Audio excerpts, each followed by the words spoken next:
Ce programme vous est présenté par les amis et les partenaires du ministère d'Andrew Wommack. Cela fait maintenant plus de 50 ans que ce ministère transmet l'amour et la grâce inconditionnelle de Dieu. Nous avons besoin de ses provisions et nous disons « Ne limitez pas Dieu ». Parce que peu importe ce que nous lui demandons, il nous a dit que nous pourrions avoir ces choses. Et maintenant, Andrew continue à enseigner à partir de la parole transformatrice de Dieu sur le sujet « Ne limitez pas Dieu ». Bienvenue dans notre émission « La vérité de l'Évangile ». Cette semaine, j'ai commencé une nouvelle série intitulée « Ne limitez pas Dieu ». J'ai aussi un livre sur le sujet, j'ai un guide d'études conçu pour la formation de disciples. Cet enseignement est aussi disponible en CD et DVD et c'est une nouvelle édition. Si vous avez déjà entendu cet enseignement, la dernière fois que je l'ai donné, c'était en 2014. Cela fait 4 ans et beaucoup de choses ont changé depuis. J'utilise donc des comparaisons et des informations actualisées pour appuyer certains points, et il serait vraiment bon que vous vous procuriez ces ressources. Les 2 premiers jours de cette semaine, je n'ai pas le temps de revenir sur tout cela, mais j'ai principalement essayé de nous débarrasser de cette notion selon laquelle nous devrions traverser la vie sans but précis, avec une attitude qui dit que sera, sera, ce qui arrivera, arrivera, et que la volonté de Dieu s'accomplit souverainement et automatiquement. J'ai essayé d'expliquer que ce n'est pas ce que la parole de Dieu enseigne, et que vous devez recevoir une révélation de ce que Dieu veut que vous fassiez, et qu'ensuite vous devez changer de direction et poursuivre votre destinée. C'est comme la différence entre dériver en se laissant porter par le courant et avoir un but et nager dans cette direction. Il faut aller à contre-courant, et cela demande des efforts. Et franchement, il y a beaucoup de gens qui traversent leur vie sans connaître leur objectif, leur destinée. Ils n'ont pas de révélation de Dieu et ils espèrent simplement que leur vie tournera bien. Et je vous garantis que cela conduit au désastre. Cela limite Dieu. Vous devez reconnaître que Dieu a un but, un objectif et que vous avez un rôle à jouer pour le réaliser. Le verset qui a changé ma vie à ce sujet est Psaume 78, 41, qui dit « Oui, ils revinrent en arrière et tentèrent Dieu et restreignirent le seul Saint d'Israël. » Il s'agit des Israélites qui, lors de leur sortie d'Égypte, laquelle avait été absolument miraculeuse, n'avaient toujours pas confiance en Dieu.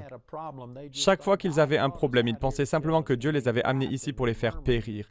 Ils se plaignaient, murmuraient et se lamentaient. Ils n'étaient pas reconnaissants. Et puis, dans les 13e et 14e chapitres des Nombres, lorsque Moïse a envoyé les espions et qu'ils ont vu que les villes étaient fortifiées et solides et que des géants y vivaient, à leur retour, ils ont donné un rapport négatif et la nation entière a dit « Si seulement nous étions morts en Égypte, au lieu de venir ici pour que Dieu nous fasse mourir dans le désert. » Et leur manque de foi a empêché Dieu de faire ce qu'il voulait faire. Ça n'avait jamais été la volonté de Dieu qu'il meure dans le désert. Mais une génération entière est morte sans entrer dans la terre promise parce qu'elle a limité Dieu. C'est ce qu'il s'est passé. Et j'ai eu cette révélation le 31 janvier 2002, lorsque Dieu m'a communiqué ce verset pour me dire que je le limitais en pensant trop petit. Et juste pour vous donner le contexte et mettre cela en perspective, laissez-moi vous expliquer un peu ce qu'il s'est passé. Parce que cela n'est pas arrivé à un mauvais moment dans ma vie. En fait, par rapport au reste de ma vie, j'étais dans la meilleure situation que j'avais jamais connue. Les choses allaient bien. Et c'est à ce moment-là que Dieu m'a dit que je le limitais. Il y a peut-être des gens qui regardent ce programme et qui pensent « Andrew, c'est un bon message pour ceux qui ne réussissent pas et qui ont tous ces problèmes. C'est bon pour eux d'entendre cela. » Mais ce n'est pas pour moi, je me débrouille très bien. Je ne pense pas qu'il y ait une seule personne qui regarde cette émission qui ait atteint le maximum de ce que Dieu veut pour elle. Même si vous êtes dans la bonne direction, il y a toujours plus. Nous servons un Dieu surnaturel et nous avons tendance à le limiter. Un homme est venu me voir une fois et il m'a dit « J'ai une douleur terrible dans le cou ». Puis il a ajouté « Et ça descend le long de ma colonne vertébrale. J'ai des douleurs dans le dos. » Il a ensuite parlé d'un nerf sciatique et d'une douleur qui descendait le long de sa jambe et d'une neuropathie. Et il a expliqué un tas de douleurs.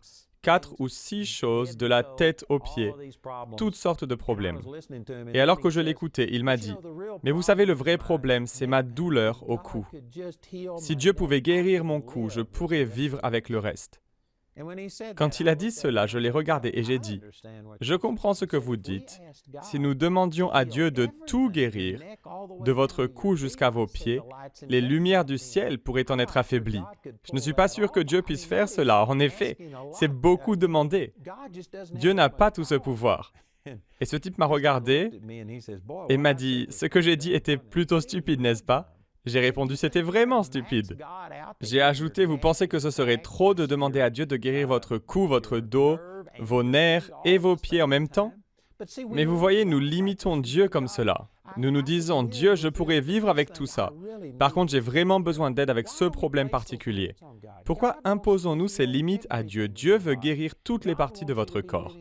Dieu veut que vous viviez une vie surabondante. Il ne veut pas que vous soyez diminué dans aucun domaine de votre vie. Dans Jean chapitre 10, verset 10, il est dit, le voleur ne vient que pour voler, égorger et détruire. Moi, je suis venu afin que les brebis aient la vie et qu'elle ait en abondance. Dieu veut que vous ayez non seulement la vie, mais une vie abondante. Et je vous garantis, frères et sœurs, qu'aucun d'entre nous n'a épuisé les ressources de Dieu et bénéficié de tout ce qu'il a pourvu. En fait, nous avons en quelque sorte appris que nous devons vivre avec le minimum. Nous devons rester là où nous sommes et ne pas attendre de grandes choses de Dieu. Mais ça devrait être comme il en est pour un parent. Vous aimez faire des choses pour vos enfants. Vous ne voulez pas que vos enfants se contentent de survivre et de s'en sortir tout juste. Vous voulez les voir réussir, prospérer, vous voulez les voir vivre une vie meilleure que la vôtre. Savez-vous que notre Père Céleste est comme cela? Dieu n'est pas satisfait que vous vous en sortiez tout juste. Il n'est pas satisfait que vous soyez toujours au bord du désastre et qu'il vous tire tout juste d'affaire. Il veut que vous ayez une vie abondante. Et nous le limitons lorsque nous ne nous attendons pas à cela. Vous savez, l'un des grands principes de la foi est que vous obtenez ce à quoi vous vous attendez. Et la vérité est que la plupart d'entre nous ne visent rien et font mouche à chaque fois. Nous avons appris à limiter nos attentes. Et la plupart des gens se contentent de vivre avec des attentes limitées afin de ne pas être déçus. J'essaie de faire monter vos aspirations et cela comporte des risques. Et je vais aborder cette question. C'est une des raisons pour lesquelles je limitais Dieu parce que j'étais satisfait et que je ne voulais pas me dépasser parce que je risquais d'échouer. Je parlerai de cela plus en détail. Mais ce que j'essaie de dire, c'est que c'est arrivé à un moment dans ma vie où tout allait bien et pourtant Dieu m'a dit que je le limitais. Ce n'est pas arrivé à un moment difficile. Si vous êtes dans une crise, une mauvaise situation, je vous garantis que Dieu a mieux à vous offrir. Mais si vous êtes dans la meilleure période de votre vie, je peux également vous garantir que Dieu a encore plus à vous offrir. Et c'était le cas pour moi. Très brièvement, laissez-moi vous raconter que je suis né de nouveau à l'âge de 8 ans. À 18 ans, le 23 mars 1968, j'ai eu une rencontre surnaturelle avec Dieu qui a changé mon existence. Et ma vie spirituelle a vraiment décollé à partir de ce moment-là. C'est alors que les choses ont commencé à marcher, à fonctionner et que j'ai démarré mon ministère. J'ai été pasteur de 3 petites églises. La plus grande église que j'ai jamais dirigée se trouvait à Pritchett, au Colorado, et comptait une centaine de personnes. Nous avons vu un homme revenir à la vie et les gens ont commencé à venir. La ville ne comptait que 144 habitants et nous en avions plus de 100 qui venaient à l'église et nous voyions de grandes choses se produire. C'est une longue histoire, mais j'ai continué de 1968 jusqu'à 1999, jusqu'à ce que je commence à passer à la télévision. Ma première émission a eu lieu le 3 janvier 2000, après que le Seigneur m'en ait parlé en 1998. En 1999, le 26 juillet, le Seigneur m'a parlé et m'a dit que je commençais tout juste mon ministère lorsque j'ai commencé à passer à la télévision. Et de 1968 à l'an 2000, il s'est écoulé 32 ans. Et c'était à la fois décourageant et encourageant quand Dieu m'a dit que je commençais à peine mon ministère, parce que j'avais déjà vu de grandes choses se produire, y compris des personnes ressuscitées. J'avais vu des vies changer d'une certaine manière. C'était décourageant de penser que pendant 32 ans, tout n'avait été qu'une simple préparation. Mais d'un autre côté, c'était encourageant parce que j'avais vécu de grandes choses. Et si cela ne faisait que commencer, ça allait être encore mieux. Dieu ne sert jamais le dessert en premier. Et je savais donc que le meilleur était à venir. Nous avons donc débuté à la télévision le 3 janvier 2000. Et de janvier 2000 à janvier 2002, notre ministère a doublé. Nous avons vu des choses merveilleuses se produire. Des vies étaient changées et l'argent affluait. La différence entre mon ministère à la radio pendant plus de 20 ans et mon ministère à la télévision est énorme. Ça n'est même pas comparable. Les ressources ont suivi et tout fonctionnait. L'argent a afflué. Mon ministère a doublé en 2 ans de présence à la télévision. Et en fait, en novembre 2001, juste avant que le Seigneur ne me donne cette révélation, à partir du verset 41 du psaume 78, un homme est venu me voir et m'a prophétisé que mon ministère était sur le point d'exploser. Dieu allait enlever le couvercle, des tas de choses allaient se produire. J'allais atteindre beaucoup de gens, le ministère allait s'étendre au monde entier et toutes ces choses allaient se réaliser. C'était un ami, je ne lui ai rien répondu personnellement. Mais quand il m'a donné cette prophétie, j'ai pensé que ce n'était pas une prophétie sur l'avenir. C'était un résumé de ce qui était arrivé au cours des dernières années. J'étais à un bon moment dans ma vie, notre ministère avait doublé. Et les choses avaient bien progressé. Je pensais sincèrement que cet ami s'était trompé et qu'il parlait de ce qui s'était déjà produit au lieu de ce qui allait se produire à l'avenir. Et en novembre 2001, notre ministère avait déjà doublé. Nous avions tellement grandi que nous devions commencer à prévoir des locaux plus grands. Nous étions depuis 12 ans dans un petit bâtiment d'à peu près 1400 mètres carrés. Et lorsque nous avons emménagé pour la première fois, nous avions l'impression d'être dans un endroit bien trop grand pour nous. Nous nous sommes dit que nous ne pourrions jamais faire mieux. Mais après avoir commencé le ministère à la télévision et l'école biblique, cet endroit est devenu trop petit. Nous avons même dû installer mon studio de télévision dans la même pièce que l'auditorium de l'école biblique.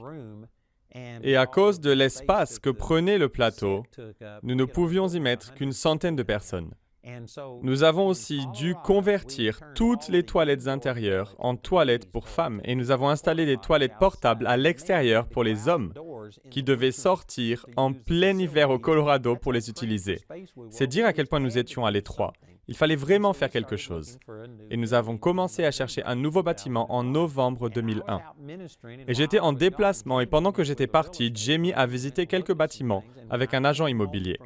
Quand je suis rentré de l'aéroport, elle m'a dit « Je veux que tu vois ce bâtiment que nous avons visité. » Et elle m'a emmené dans un bâtiment d'environ 3000 mètres carrés. C'était donc 2 fois plus grand que ce que nous avions. Et quand elle m'a fait entrer, elle m'a dit « Cela devrait nous suffire jusqu'à la fin de nos jours. » Et quand elle a dit cela, vraiment quelque chose s'est passé à l'intérieur de moi. Depuis 1968, le Seigneur avait mis dans mon cœur ce rêve d'atteindre des gens dans le monde entier, d'avoir un ministère mondial, avoir un ministère qui atteindrait un maximum de personnes sur la planète. Et c'était un rêve que je nourrissais depuis 1968. Je me suis rendu compte que je n'avais jamais parlé de mon rêve et de ma vision, même à ma propre femme. Normalement, Jamie et moi partageons tout. Elle pensait que 3000 mètres carrés allaient nous suffire pour le reste de notre vie. Mais elle ne voyait pas les choses dans leur totalité. Et ce n'était pas de sa faute. Ce n'est pas une critique à son égard, la faute me revenait, parce que je n'avais pas exprimé ma vision, et ce pour de multiples raisons. Je vais y revenir plus en détail, mais pas maintenant. Et je me suis rendu compte qu'il y avait un vrai problème. 3000 mètres carrés n'allaient pas suffire pour notre ministère. Et j'ai donc commencé à réaliser que quelque chose n'allait pas. Je ne communiquais pas ma vision, pas même à ma femme. Je la communiquais certainement pas à mon personnel et à mes partenaires. Et quelque chose n'allait pas dans mon système de croyance, dans ma manière de croire. La vision que j'avais au fond de moi était bien plus grande que ce que je voyais et que ce que je communiquais. Et c'est ainsi qu'un processus s'est enclenché en novembre 2001. Et d'autre part, je crois que c'était en décembre ou peut-être au début du mois de janvier que j'ai donné une interview à la radio sur le réseau Oasis, KNYD, à Tulsa en Oklahoma. Et Len et Kathy Mink étaient les organisateurs de l'émission qui durait 2 heures. Et la première partie de l'émission durait environ 10 ou 15 minutes au cours desquelles ils donnaient des nouvelles, présentaient la météo, puis présentaient la personne qu'ils allaient recevoir dans leur émission avant de faire une pause publicitaire pendant laquelle ils faisaient venir l'invité, après quoi ils ont passé le reste du temps à m'interviewer. J'étais donc assis dans le bureau annexe pendant qu'ils diffusaient le programme radio, et j'ai entendu Len et Cathy présenter les nouvelles et la météo. Et lorsqu'ils m'ont présenté, j'ai été très surpris d'entendre Len et Cathy dire que lorsqu'ils sont nés de nouveau, 20 ans avant cette interview, qui a eu lieu en 2002, j'étais l'un des tout premiers prédicateurs qui les avait aidés et influencés. Et ils expliquaient que c'était à travers mon enseignement qu'ils avaient appris beaucoup des leçons que Dieu avait apportées dans leur vie et que j'avais eu un impact sur leur vie. J'écoutais cela, mais je n'étais pas dans la pièce avec eux. Ensuite, ils m'ont appelé, ils m'ont interviewé, et après l'interview, nous sommes allés au restaurant. Et j'étais sous le choc. Je leur ai dit que je les avais souvent vus à la télévision. Ils avaient l'habitude de diriger les temps de louange et d'adoration pour Kenneth Copeland. Je les avais aperçus dans des conférences et je savais qu'ils étaient des pointures qui touchaient beaucoup de gens. Ils étaient très connus et j'étais stupéfait d'avoir eu un impact sur leur vie. Je leur expliquais tout cela et Len m'a interrompu avec gentillesse, sans méchanceté, pour me dire « Qu'est-ce qui ne va pas chez toi? Tu es à la radio depuis 20-25 ans et tu ne crois pas que quelqu'un t'écoute? Pourquoi être choqué de découvrir que Dieu t'a utilisé? » Et c'était comme une prise de conscience. Et je vais traiter de cela plus en détail quand je parlerai des raisons qui me retenaient et comment je limitais Dieu. Mais à cause d'une fausse humilité, ne voulant pas me mettre en avant, je ne me permettais pas de penser que Dieu m'utilisait vraiment. Je craignais de tomber dans l'orgueil et je ne voulais donc pas penser de cette façon. Et j'ai été choqué de voir que même après 25 ans de présence sur une centaine de stations de radio dans tout le pays et dans des pays étrangers, Dieu avait pu m'utiliser pour toucher quelqu'un. Mais cela même n'était qu'un aspect secondaire. La première chose qui m'a fait réagir, c'est que Jamie pensait qu'une surface de 3000 m² nous satisferait jusqu'au jour où nous partirions rejoindre le Seigneur. Et la deuxième chose que j'ai vue, c'est que je n'étais pas réaliste. Je ne considérais pas la façon dont Dieu m'avait utilisé pour toucher les gens. Je me suis rendu compte que je n'avais pas les idées claires, que quelque chose n'allait pas avec moi.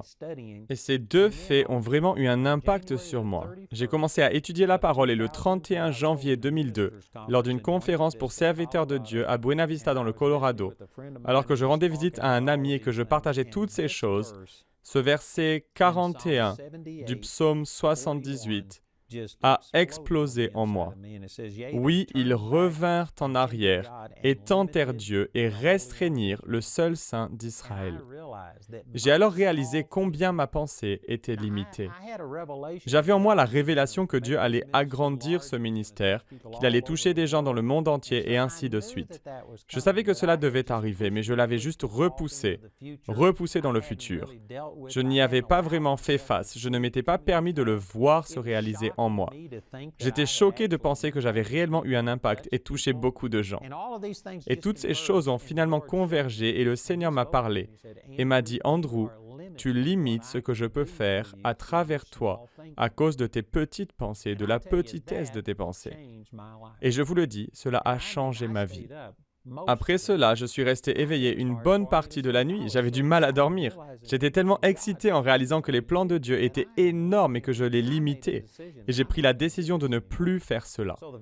Le lendemain, lors de la conférence pour serviteurs de Dieu, je me suis levé et j'ai confessé tout cela à mes confrères. Je leur ai dit que je limitais Dieu par mes petites pensées et j'ai commencé à exprimer ma vision en disant que Dieu allait l'accomplir. Et j'ai été surpris de voir qu'au lieu de rejeter ma vision, tout le monde venait me dire « Vous ne le saviez pas ?» Ils le savaient, et je ne le savais pas. J'avais limité Dieu. Je ne m'étais pas permis de penser de cette façon. Et c'était le 31 janvier. Le 11 février, je crois, j'ai réuni toute mon équipe, qui comptait alors 28 personnes. Et je leur ai dit, « Écoutez, j'ai limité Dieu, et je ne sais pas combien de temps il va falloir pour changer cette image en moi. Je vais expliquer cela de manière beaucoup plus détaillée, mais j'essaie juste de vous donner un aperçu et de vous faire réaliser que cela s'est produit pendant ce qui était la meilleure période de ma vie jusqu'à ce moment-là. Mais quand j'ai enlevé les limites, cela a explosé. Nous sommes 15 ou 20 fois plus importants et grands à tous les égards qu'à l'époque. J'ai réuni mon équipe et je leur ai dit, je ne sais pas combien de temps il faudra pour changer cette image à l'intérieur de moi. Si cela prend une semaine, un mois, un an, 5 ans, je ne sais pas ce qu'il faudra. Mais je vais changer cette image. Je ferai ce que Dieu m'a demandé de faire. Je vais accomplir ces choses. Et franchement, j'ai fait un changement énorme en moi. Et c'est l'un des points sur lequel je veux insister et que je veux faire comprendre. Toutes les choses dont je parle jusqu'à présent ont changé à l'intérieur de moi. Ce n'est pas quelque chose qui s'est produit à l'extérieur. Je n'ai pas gagné tout d'un coup à la loterie et des gens sont intervenus pour changer les choses. Non, c'est un changement à l'intérieur de moi. Et un jour ou deux après avoir annoncé que j'allais arrêter de limiter Dieu, je devais assister à une réunion du conseil d'administration. Mais ma belle-sœur est morte dans un accident de voiture et j'ai dû annuler la réunion du conseil d'administration. J'ai donc appelé l'un des membres de mon conseil d'administration pour lui dire que j'étais désolé, que nous ne puissions pas tenir la réunion du conseil. Et il m'a répondu, je suis content que tu m'aies appelé parce que Dieu m'a mis sur le cœur de quitter mon travail. Et il occupait un poste de direction dans une grande société qui s'appelle Sears. Et il m'a dit, Dieu m'a mis sur le cœur le désir de quitter mon emploi et de vous rejoindre pour faire passer votre ministère au niveau supérieur. Et Jamie et moi avions prié pendant 1 an ou 2 pour recevoir de l'aide. Jamie dirigeait le ministère et faisait du bon travail, mais c'était déjà très lourd pour elle, avec 28 personnes dans l'équipe. Elle en était arrivée au point où elle ne voyageait même plus avec moi, parce qu'à son retour, elle devait rattraper tout le travail administratif qu'elle avait dû laisser. C'était un véritable fardeau pour nous et pendant 2 ans, nous avions prié pour que Dieu nous envoie quelqu'un. Et je n'avais jamais pensé que cet homme, même s'il faisait partie de mon conseil d'administration et qu'il était un ami, aurait pu être disponible parce qu'il opérait à un niveau bien plus élevé. Pourtant, quand j'ai appelé pour annuler une réunion du conseil d'administration, il m'a dit que Dieu lui avait parlé et il m'a annoncé « Je quitte mon travail, je vais vous rejoindre et porter votre ministère au niveau suivant. » Et cela m'a vraiment frappé, m'a choqué. En l'espace de quelques jours, quelque chose s'était passé à l'intérieur de moi. Et lorsque j'ai changé ma façon de penser, toutes ces choses dans le naturel ont commencé à se produire. Il faut aussi se rappeler que le 31 janvier 2002, c'était juste quelques mois après les attaques terroristes du 11 septembre aux États-Unis. Et que pendant toute cette période, les chrétiens avaient arrêté de regarder les chaînes de télévision chrétiennes et se concentrer sur ce qu'il se passait dans le pays et donner aux organisations humanitaires, ce qui est très bien. Mais la plupart des ministères ont été affectés financièrement et leurs revenus ont baissé. Nous étions donc dans une période de creux où les gens donnaient peu et la plupart des ministères étaient en difficulté. Pourtant, il s'est écoulé 2 mois avant que je puisse informer nos partenaires de ce changement d'état d'esprit et avant que je puisse faire quoi que ce soit dans le naturel, avant que je puisse prévenir qui que ce soit pour provoquer ces résultats. Mes revenus ont tout simplement explosé. C'était comme si tous ces revenus avaient été retenus par un barrage et lorsque j'ai changé ma façon de penser, ce barrage s'est rompu et nos revenus ont presque doublé avant que je puisse en parler à qui que ce soit à la télévision ou envoyer un courrier. Je vous le dis, il s'est passé quelque chose dans le domaine spirituel lorsque j'ai commencé à changer ma façon de penser et que j'ai dit que je n'allais pas limiter Dieu. Je commence à peine à aborder ce sujet. Je manque de temps, mais dans notre programme de demain, je vais commencer à vous montrer certains des résultats et vous dire pourquoi cela s'est produit et comment cela fonctionnera pour vous. Je vous rappelle que j'ai un livre intitulé « Ne limitez pas Dieu ». Imaginez que vous avez du succès. Je vous assure que cela changera votre vie. Dieu a plus pour vous que ce que vous vivez. Nous avons aussi un manuel d'études et nous avons cette série en CD ou DVD. Je vous invite à écouter notre présentateur qui vous donnera ces informations et à nous appeler ou à nous écrire aujourd'hui. Le programme d'aujourd'hui fait partie de la série « Ne limitez pas Dieu ». Nous espérons que ce message vous a béni. Notre ligne téléphonique est ouverte aux heures indiquées à l'écran. Appelez-nous si vous avez des questions sur ce programme, si vous avez besoin de prière ou si vous désirez commander l'un de nos enseignements. Vous pouvez nous contacter au numéro qui s'affiche à l'écran. Ce programme a été rendu possible grâce au soutien financier de nos partenaires. Si vous souhaitez devenir partenaire, vous pouvez le faire en appelant ces numéros. Nous vous proposons un livre sur le même sujet que l'émission d'aujourd'hui. intitulé « Ne limitez pas Dieu » que vous pouvez vous procurer pour 14 €. Vous pouvez aussi opter pour les fichiers audio MP3 et vidéo MP4 sur clé USB.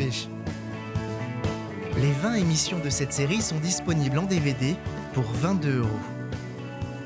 Vous pouvez également vous les procurer en CD pour la somme de 15 €.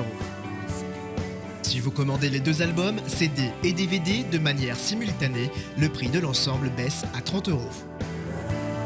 Pour tous nos téléspectateurs qui se trouvent en dehors de l'Europe, tous les produits que nous vous présentons sont disponibles grâce à nos bureaux dans votre région. Vous pouvez les contacter grâce aux détails qui s'affichent sur votre écran afin de connaître le prix dans leur monnaie locale. Andrew a à cœur que chacun puisse écouter ou regarder ce programme à sa convenance et puisse le partager avec d'autres. Si vous ne pouvez pas vous permettre d'acheter cette série, nous vous enverrons un lien afin de télécharger gratuitement l'enseignement de cette semaine en version audio MP3. Pour cela, il suffit de nous appeler. Notez que vous ne pouvez profiter de cette offre qu'en appelant notre ligne téléphonique. Vous pouvez nous appeler dès maintenant au numéro qui s'affiche sur votre écran. Nous nous ferons un plaisir de répondre à vos questions, de prier avec vous ou de vous aider à commander l'un de nos enseignements. Notre ligne sera ouverte pendant les heures indiquées à l'écran. Toutes les ressources d'Andrew en français se trouvent dans les boutiques en ligne des sites internet de nos bureaux affichés à l'écran. Nous espérons avoir de vos nouvelles aujourd'hui. Dites au nom de Jésus, je ne me fie pas à ce que je vois, je me fie à ce que dit la parole de Dieu. Il y a plus que ce domaine physique, il y a également un monde spirituel. Peu importe à quoi ressemble la situation, je sais ce que dit la parole de Dieu. On me disait que ma vie serait faite de douleur et d'isolement, et que je ne devrais même pas espérer la liberté. On me disait que je serais toujours en fauteuil roulant. On me donnait 3 mois à vivre avant une défaillance cardiaque totale. On me disait que je ne serais jamais guérie de la fibromyalgie. J'ai fait des allers-retours aux urgences et j'ai dépensé plus de 300 000 $ pour trouver un remède. Tout cela en vain. J'étais sur le point d'abandonner quand j'ai découvert Andrew Wommack à la télévision.